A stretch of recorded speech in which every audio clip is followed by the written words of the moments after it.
Happy holidays. December 25th, 2025, episode 621. This is episode 621. Let's go. Of course, I have a few things to share with you guys.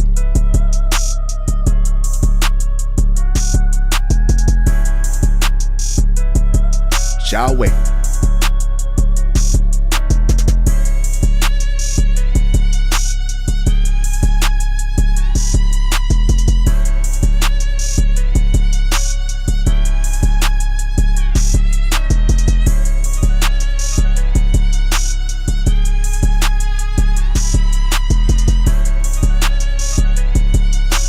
Family of student shot by taser on Fulton County school bus calls for justice. He could have died. You gonna get off, or you gonna make me take you off? Fulton County school officials confirm they've seen this viral video on social media of the two school officers trying to get the student off the bus. These kids gotta go home. I'm not playing with you. I'm trying to go home. But you don't ride this bus. You can hear the cops tell the Langston Hughes High School student it's not his bus, so he has to get off. He refuses, then after about a minute, one of the cops deploys his taser. Now get up! Try my way. Try my way. Now, this was egregious. Excessive force wasn't only his go-to move. It looks like excessive force was his plan. That was his option A, B, and C. Do you know a 60-year-old bus aide could have resolved this with absolutely no discrepancies? Then they probably don't want to deal with children in the first place. It makes you wonder, why are they assigned to school? Why aren't they needed on patrol tackling real-life criminals instead of antagonizing school kids to compensate for not being in a more challenging role in their careers? Basically taking their anger out on these kids. The family of an 18-year-old Fulton County student is asking the county for accountability after an officer used a taser on him during a confrontation on a school bus. Now, he was definitely on the right school bus, as the students told the police officers, as he told the police officers. And so what if he wasn't?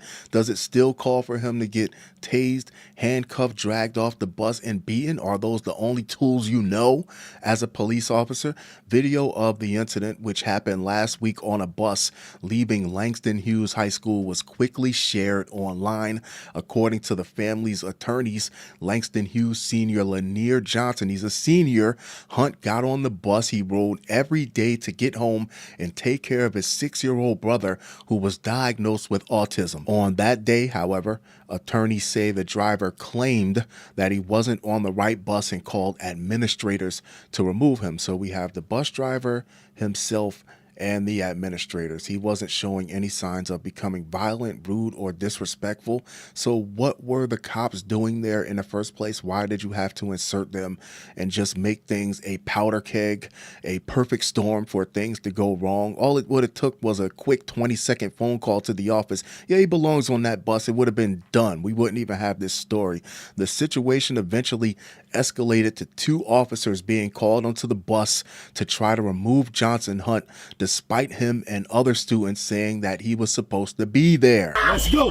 The district spokesperson didn't release any details about what led up to the tasing, citing student privacy, but called it an isolated incident. I'm gonna hit you again.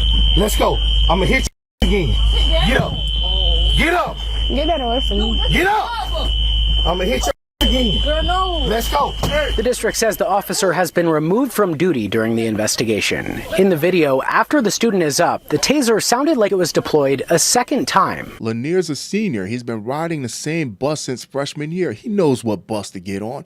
Apparently, a new bus driver has been doing the route for the past several months, but even after several months, 5 days a week, you should have some familiarity with the kids you're picking up and or dropping off. Now, between the bus drivers and school staff, this should have been easily cleared up. Oh yeah, that's Lanier. He's been riding this bus nearly 4 years. Done.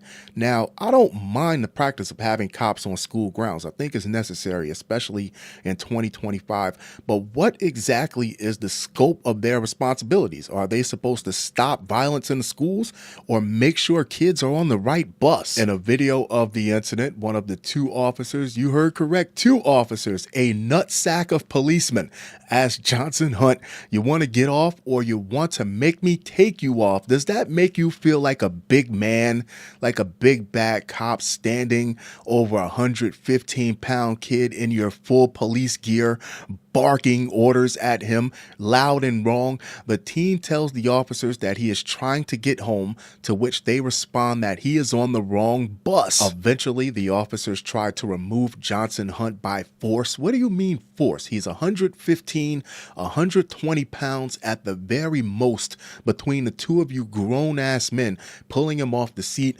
attorneys say the officer then put his hands on the teen's neck and used his taser directly on the student's chest. This is what pisses me off in so many of these police stories. There's always more than one cop, and the second cop is either standing idly by watching or he's riding right along with the BS, being wrong with the BS. During a press conference on Tuesday, attorney Harry Daniels got Johnson-Hunt to show the wound left behind the taser. This was a child attending school who was simply trying to get home, using a chokehold, using a device to burn his body is beyond excessive, Daniels said. Once off the bus, Johnson-Hunt said the officers put him in handcuffs and that one of the men slapped him and tried to use the taser again. Big bad cop. Does that make you feel good, abusing a teen in handcuffs? Does it make you feel like you earned your badge? School administrators intervened and attempted to resolve the situation. Your time to resolve the situation was way before the cops even came up. It would have been very simple for you. I say this all the time. When we can't be civilized and resolve our disputes amongst ourselves, believe the cops will come in and make a complete mess of things. And that's exactly what they did. Claim that the officer continued to act aggressively toward him. And Lanier was afraid to go to the hospital with him. He wanted to go to the hospital. He just didn't want the officer to take him to the hospital, especially an officer who was continuing to try to assault him, but he was in handcuffs. So, like you said, it's more to this story for all the ones who talk about he should get off the bus. Well, when he got off the bus, they put him in handcuffs, he was still being assaulted. See, it's more to what you see on the video, and it's the reason why we believe why Fulton County and the Fulton County police department suspended this individual. What's his name? Jimmy Durnin. Durnin. So, we just want to make sure that his story get told. Physical scars might heal, but you can tell he had trouble even talking about this. This is going to be with him for a long time. It's traumatic. I've watched him talk about this on a few news clips, and he's soldiering through it, but you can still tell it's not easy. It's already out there that officer's school bus has a history of being extra, and that bus driver is a little off too. I'm looking forward to seeing what type of disciplinary action comes out of this. They're mentioning federal, and I'm all for it. Get it all under a microscope. They had to pull him back and pull him away to get him to cool down, he said. Now, Lanier said he's never had any interaction with this cop at all prior to this happening. So what has Officer School Bus so riled up?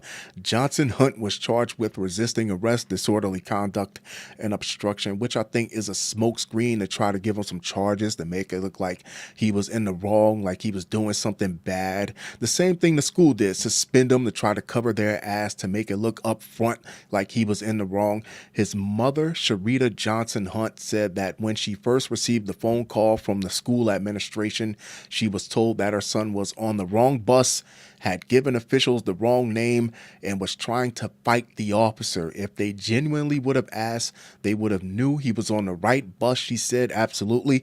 It's just scary because he could have died. Absolutely. You tased him in the middle of his chest. He could have died. The teen received medical attention the next day. While he says he's recovering, he still feels the impact from the day. On my chest where I got tased at, it still burns like I'm on fire. He said he's not going to forget this ever. Johnson-Hunt also received a 10-day suspension from school. Attorneys are working to get the suspension lifted. In a statement, not just lifted, just get it taken off his record, period.